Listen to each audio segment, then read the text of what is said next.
Actually, a lot of the remarks I had prepared were already dealt with, especially in yesterday's panel. So I will repeat them very quickly, and I hope you'll excuse me for some improvisation I did yesterday night to try and put some flesh in my presentation. So, of course, I mean, it's been said a lot of time. My view, and I think it seems to be the consensus of the crisis, is that the main cause is the build-up of domestic and financial imbalances. Second start, cause of financial intermediation. I would submit that the kind of real exchange rate appreciation that we had and which showed in price divergences was partly an endogenous phenomenon, a reaction to strong capital inclusion flows. And I will also mention very briefly that the fiscal imbalances that we saw were absolutely small in comparison of the private sector financial balances. The private sector financial balances, capital flows, surge in capital flows itself actually as a normal economic consequence. And those capital flows, of course, were extremely fragile. We were not aware of it, as Benoit has said. There were mainly interbank and short-term. There were some years, I tried to find the numbers, but I think they are not public. There were some years, I think, where maybe more than half of the Spanish current account deficit was financed by interbank short-term interbank lending. So that's typically the case of situation you find in emerging economies in the 90s, and we let that develop without really being aware of it.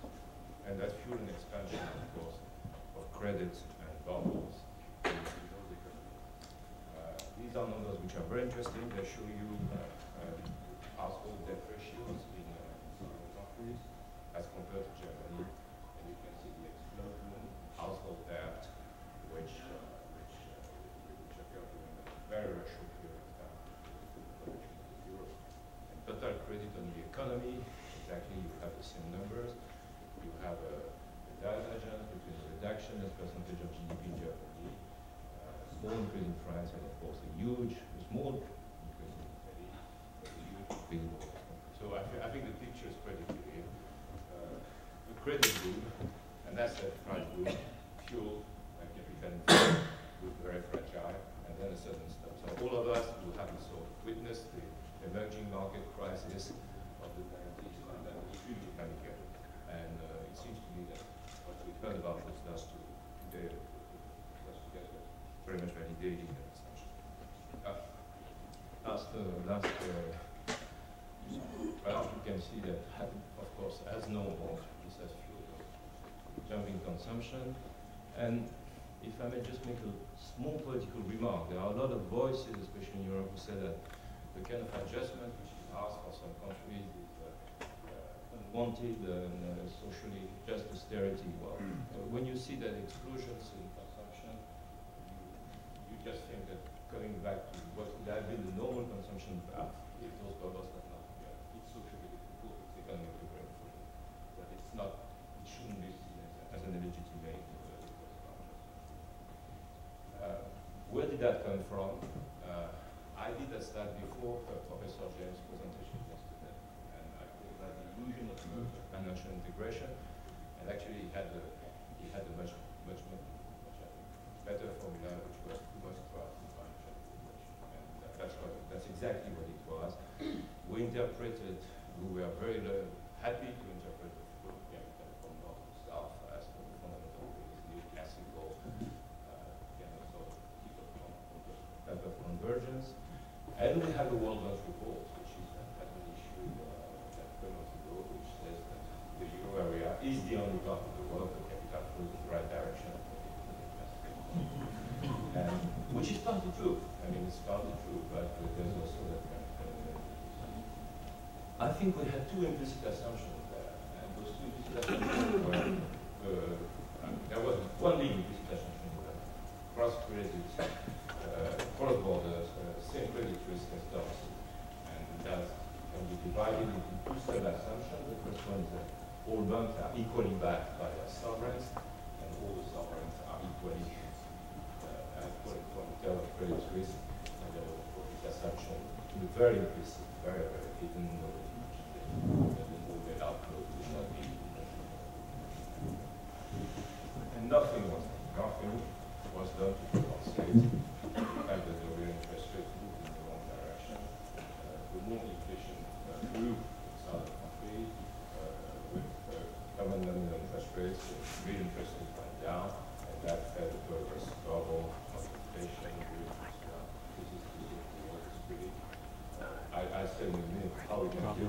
in my view, but we were totally careless to that. When the crisis occurred, we had a collapse in 2007, very classical stuff. These are numbers, these are graphs which are taken from this model. And you see actually that the blue line is total capital flow and the red line is private capital flow. The difference, I think, are the target imbalances from partly target imbalances, of course, governmental transfer from which professors you mentioned.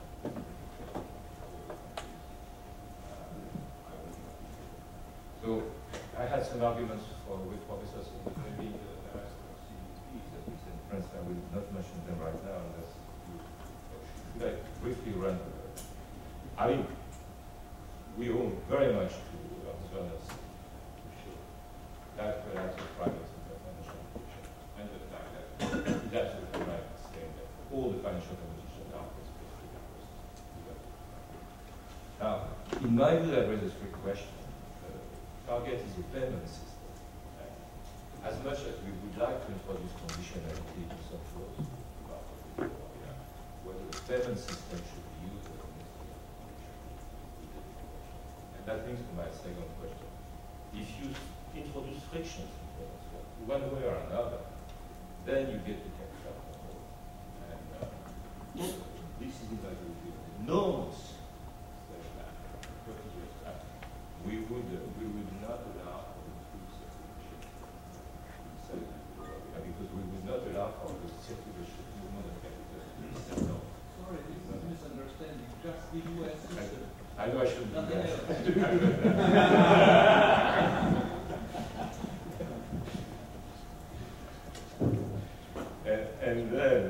and then of course, I mean, I will know what kind of macroeconomic consequences it will have. I think it would be interesting to think about.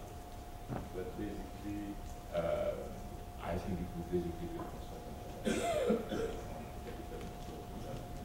because you will not be able to settle those capital by transferring money to government. So that's, in my view, I mean, the question is extremely good. The answers is the answer to the payment system.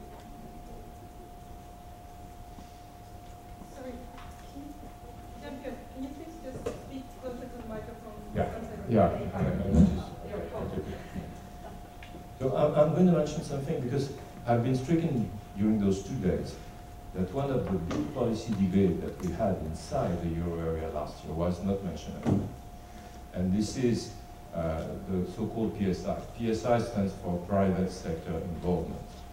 And this was a decision made by leaders at the end of 2010 that any rescue package which would be granted to any kind of southern countries, or any kind of countries at all, would come with private sector involvement, meaning that the holders of government debt would have to take a haircut one way or another. That was a very controversial decision. It was strongly opposed by the ECB and by its president, and it led to a very, very vivid debate which went at least until August or September 2011 between the ECB and the government. That's something you should be aware of. And you can have different views on that, but I think I should mention that because, as a matter of fact, the introduction of PSI, or the mention of PSI, changed totally the game in terms of the capital markets in Europe, and coincided with a strong increase in the sovereign spread, the sovereign CDS, and the bank CDS, and marked the new phase of the crisis. So you can interpret that in different ways, a moment of truth, which was bound to happen, or had a big policy-induced mistake, which I tend to think. But you should be aware that this was a major policy debate in 2011. It has real consequences. So I try to briefly mention the pros and cons of doing that. And of course, the pros are obvious. It's removing that illusion that all sovereigns are equal, that that there will be a bailout, and it removes the implicit bailout assumptions, which by itself is good. It eliminates moral hazard, and it's supposed to establish market discipline in sovereign. The costs, of course, are extremely important. And those costs are sometimes not palatable to economists, because economists tend to think that once you have a default risk, it should be priced in the market normally.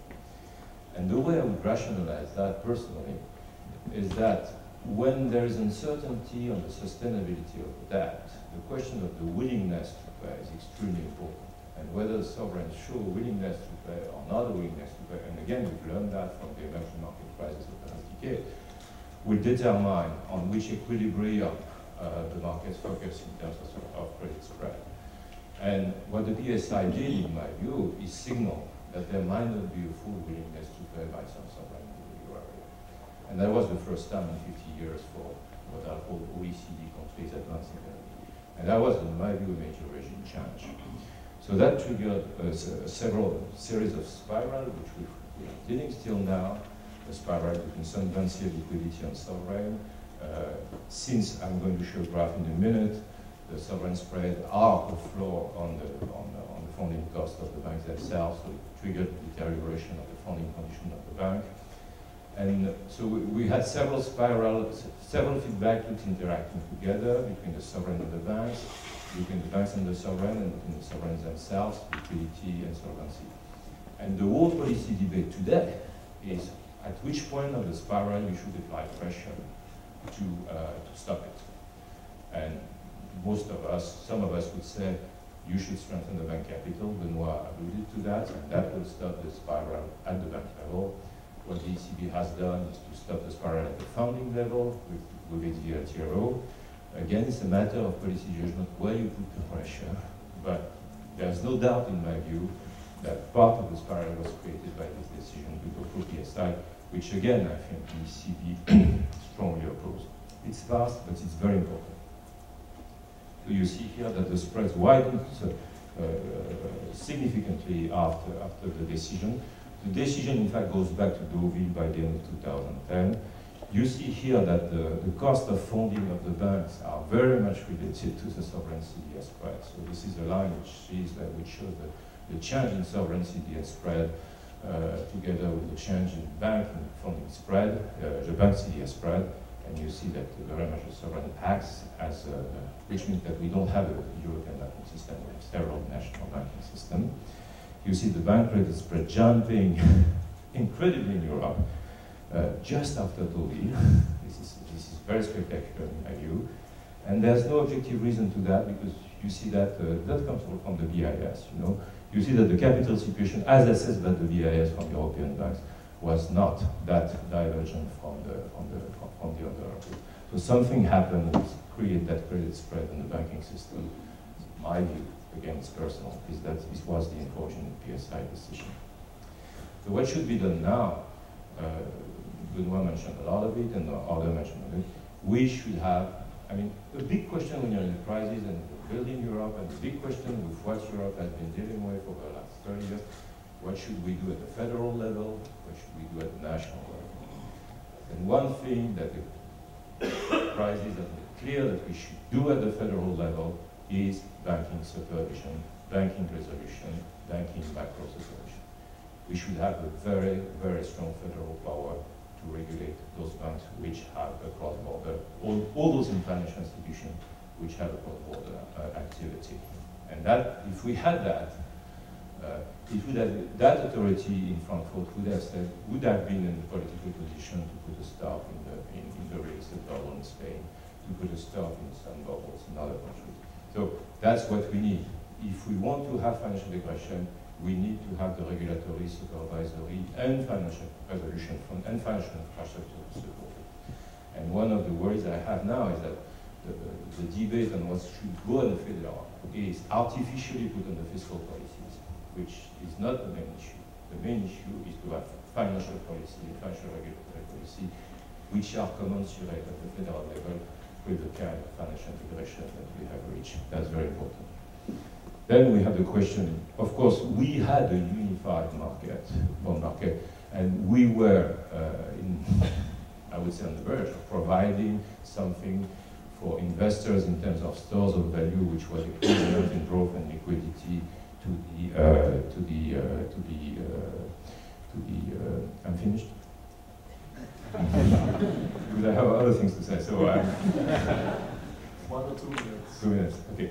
So new stores of value, we come back to that, but there's a good way of getting that is through financial innovation rather than going implicit fiscal transfer. Next, I would like to finish by the question which Professor James asked yesterday. Is the euro a new gold standard? The first thing I should say, hasn't been said, there is no institution of control to the gold standard. The ECB can issue as much base money as they want, and that's what they've been doing. And that's what they've been doing for 2 years. I mean, everybody's focused on the VLTRO in December, but the real shift occurred in October 2008 when they moved to what they call the full allotment fixed rate policy, meaning that they would allocate liquidity on an unlimited amount at the policy rate. So what the VLTRO has been doing is basically lengthening the maturity of those operations, but there has been unlimited creation of base money in the euro area. So that's a big difference from the gold standard. You didn't have. But there's no fiscal backing, and that's, as Professor Sims has shown yesterday, put a theoretical cap on the amount of base money. And unless you have sufficient capital to substitute it. So the question of the capital of the euro system, I think Ricardo yesterday said it was relevant. I think it's very relevant because precisely the big difference between if you take the Fed, the Bank of England on the one side, and the ECB on the other side, is that fiscal backing in the sense of Professor Sims is present in those countries. So that in case the central bank network goes negative, you still have the fiscal backing capacity which allows you to redeem the base money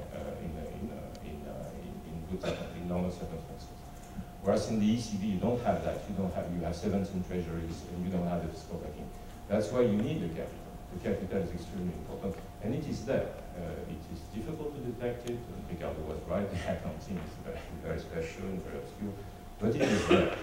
And so I'll end up with this very sort of table which I provided yesterday night. You can think of about 4 situations. First, I look at the consolidated government within the central bank, and I look at its solvency in terms of basically the discounted amount of primary surplus equal to or bigger than the real value of the monetary base plus the real value of the outstanding bond issue. And the central bank solvency defined by the Professor Singh, as I understand it, this is the amount of capital that you would need to be able to redeem all base money and cover the losses on this redemption. Finished? Well, if you look at the four square here, the interesting thing is that the ECB is on the left-hand side, down there, and that's where they need capital instead of the other. The four other squares are self-explanatory. Thank you very much.